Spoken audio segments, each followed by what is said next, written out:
Hi friends, welcome to Subscribe Me YouTube channel. Thanks for watching. Subscribe to channel bell button. More videos coming. Hi hello வணக்கம். Sir வந்திருக்காரு. எல்லாருக்கும் வணக்கம். நான் ஒரு கேள்வி கேட்கிறேன். சார் பதில் சொல்ல போறாரு. வணக்கம் வணக்கம் எல்லாருக்கும் வணக்கம். இப்ப சின்ன சின்ன பசங்கள்ல இருந்து இளைஞர்கள் ஒரு 70-80 வயசு தாத்தானால இருந்து ஏன் ஆண்டிங்களை பார்த்து அவங்க மேல அவங்களுக்கு ஒரு மோகம் போகுது. அவங்களோட சின்ன பசங்களை போகலாம், இல்ல பெரியவங்களும் போகலாம், இல்ல அவங்க அது ஏன் ஆண்டிங்க மேலே அவங்களுக்கு ஒரு லவ், ஒரு ஆசை, ஒரு எவ்வளவு பிரச்சனைகள் இதால அதாவது குடும்பத்திலே ஒரு ப்ராப்ளம் உண்டாக்குறாங்க. அந்த சின்ன சின்ன பிள்ளைங்க அது ஏன் ஆண்டி மேல உங்களுக்கு வரும்? என்ன ப்ராப்ளம் ஆகுது குடும்பத்துல? இப்ப ஆண்டி லவ் பண்றாங்க, ஆண்டி சைட் அடிக்கிறாங்க, ஆண்டி தான் வேணும், ஆண்டி பின்னாடி போறாங்க. சின்ன பிள்ளைகளை அவங்களும் லவ் பண்ணல, அவங்க ஏஜ் பசங்க பாக்கல, அதெல்லாம் விட்டு ஆண்டிகளை தேடி போறாங்க. சார் எனக்கு ஒரு 30 வயசு 35 வயசு ஆண்டி பார்த்தா சார் எனக்கு ஆசையே வருது. 20 வயசு ஒரு 25 வயசுன்னு வச்சுங்களேன், ஒரு இளைஞன் இருக்கான் அப்படின்னா ஒரு 2 வயசு 3 வயசு 28 ஒரு 29 ஒரு 3 வயசு 4 டிஃபரெண்ட்ல லவ் பண்ணலாம்.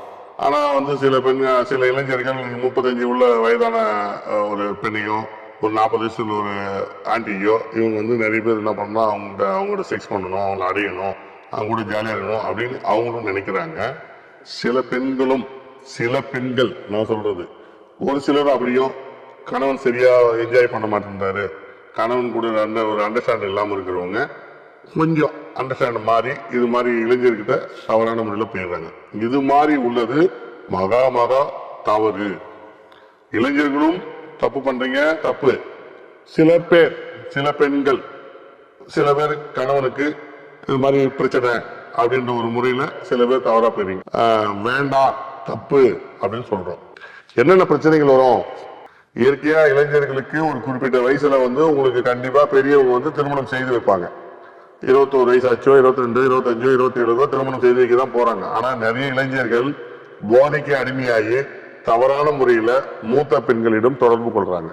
அப்படி மூத்த பெண்கள் தொடர்பு கொள்ளும் போது உங்களுக்கு என்ன ஆகும்னா உங்களுடைய ஆண்மை இழக்க நேரிடும். மெயினா பாயிண்டே அதுதான். நல்ல இளைஞர்களே கேட்டுங்க, உங்களுக்கு வயசு கீழே பெண்ணை நீங்க செக்ஸ் பண்ணாங்கன்னா உங்க வாழ்க்கை தரம் உயரும். உங்களுக்கு மேல வயதானவங்க கூட நீங்க செக்ஸ் பண்ணீங்கன்னா உங்களுக்கு இருக்கிற ஆண்மையும் போயிடும், ஒண்ணுமே இருக்காது.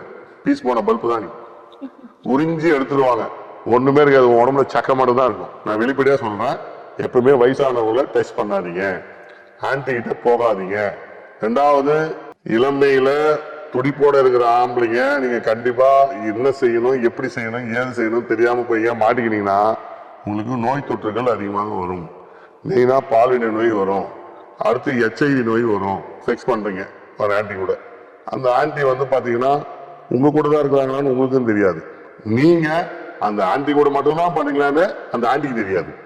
நிறைய ஆண்கள் இதுதான் தவறு பண்றீங்க. இந்த ஆண்டி விட்டுறீங்க, அடுத்த ஆண்டிக்கு போயிருங்க, அடுத்த ஆண்டி போயிருங்க, அடுத்த ஆண்டி போய் ஆண்டியா போய் மேலே போயிருவீங்க. நிறைய ஆண்கள் செய்யற தவறு இதுதான். இப்படி நீங்க செய்யும் போது என்ன ஆகும் தெரியுமா? உங்களுக்கு உறுப்பெல்லாம் புண்ணாயிடும். ஒருத்தனுக்கு ஒருத்தி.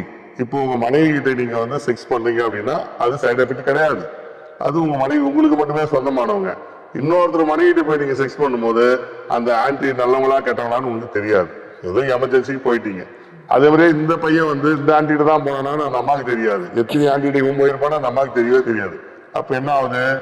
உறுப்பெல்லாம் புண்ணாயிடுது, உறுப்பெல்லாம் இன்ஃபெக்ஷன் ஆயிடுது, தொற்று உருவாகும். தொற்றுனா அவங்களுக்கு இருக்கிற வைரஸ் கிருமி இவங்களுக்கு உருவாகும், இவங்களுக்கு இருக்கிற வைரஸ் கிருமி அவங்களுக்கு போயிடும். அப்ப என்ன ஆகும்? வியாதி முத்தி போய் கண்டிப்பாக பால்வினை நோய், HIV நோய் இது மாதிரி நிறைய ஆண்கள் இருக்காது. அப்படி வந்துச்சு அப்படின்னா இவன் தெரியாம திருமணம் இன்னொரு பொண்ணுக்கு வாழ்க்கை கொடுப்பாரு. அந்த நோய் என்ன பண்ணும்? பாவம் யதார்த்தமா அந்த பெண்ணுக்கு அந்த நோய் தொற்று உருவாகும்.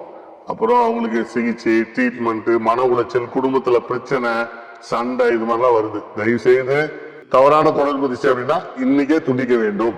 ரொம்பவே இன்ட்ரெஸ்டிங்கான தெரிஞ்சுக்க வேண்டிய கொஸ்டின். ஸோ இன்னைக்கு சட்ட முறையில கூட இது நடைமுறையில இருக்கிற ஒரு பழக்கம். பட் அது ஆனால் சரியா தப்பான்னு எனக்கும் டவுட்டா இருக்கு. நம்ம நேர்களுக்கும் நிறைய பேர் டவுட்டா என்கிட்ட கேள்வி கேட்கிறேன். இன்னைக்கு என்னன்னா ஆண்கள் அதாவது ஹோமோசெக்ஸ்னு சொல்றாங்க, பெண்கள் இன்னைக்கு கல்யாணமே பண்ணிக்கிறாங்க. சார் அவங்க எங்களுக்கு பசங்க கூட ரிலேஷன்ஷிப் பிடிக்கல, அதனால எனக்கு என் ஃப்ரெண்டு கூட இருக்கும் போது கம்ஃபர்டபுளா இருக்கு, நான் என் ஃப்ரெண்டு என் கூட இருக்க பொண்ணையே கல்யாணம் பண்ணிக்கிறேன். அது மாதிரி பசங்களும் சரி, எனக்கு இப்போ எந்த ஒரு பொண்ணு மேலே ஈர்ப்பு வரல, எனக்கு என் ஃப்ரெண்டு மேலதான் ஈர்ப்பு இருக்கு அப்படின்னு சொல்லி பசங்களும் சரி கல்யாணம் கல்யாணம் பண்ணிக்கிறாங்க. இதனால செக்ஷுவல் லைஃப் பாதிக்குது. ஸோ வந்து ஒரு ஆணும் பெண்ணும் சேர்ந்து இருக்கிறது தான் வந்து ஒரு நடைமுறையான செக்ஸ். ஆனா இப்போ அப்படி இல்லை. இது வந்து சட்டமே வந்து கரெக்ட் அப்படின்னு சொல்றாங்க. ஸோ இது சரியா தப்பா, இதனால என்னென்ன மாதிரி பாதிப்புகள் வரும், இது இந்த இந்த முறை வந்து கண்டினியூ ஆச்சுன்னா நம்ம எதிர்காலம் எப்படி பாதிக்கப்படும்? ஒரு ஆண் ஒரு பெண் இதுதான் நடைமுறை. அந்த காலத்துல வந்து நம்ம முன்னோர்கள்லாம் வந்து பாத்தீங்கன்னா ஆணுக்கு பெண் திருமணம் செய்து வைத்தாருக்கு. இதுதான் இயற்கை. ஆனா இப்ப இருக்கிற சூழ்நிலை வந்து பாத்தீங்கன்னா நிறைய பேர் ஒவ்வொரு விஷயத்துக்கும் ஒவ்வொரு விதமா அடிக்ட் ஆகுறாங்க. அது தவறானது. அதாவது இந்த நேரத்தில் நாங்கள் சொல்லக்கூடிய விஷயங்கள் என்ன அப்படின்னு பாத்தீங்கன்னா, ஒரு ஆணுக்கு ஒரு பெண் தான், பெண்ணுக்கு ஆண் தான். இதுதான் நடைமுறையில கடவுளுடைய படைப்பே, என்னுடைய படைப்பே அதான்.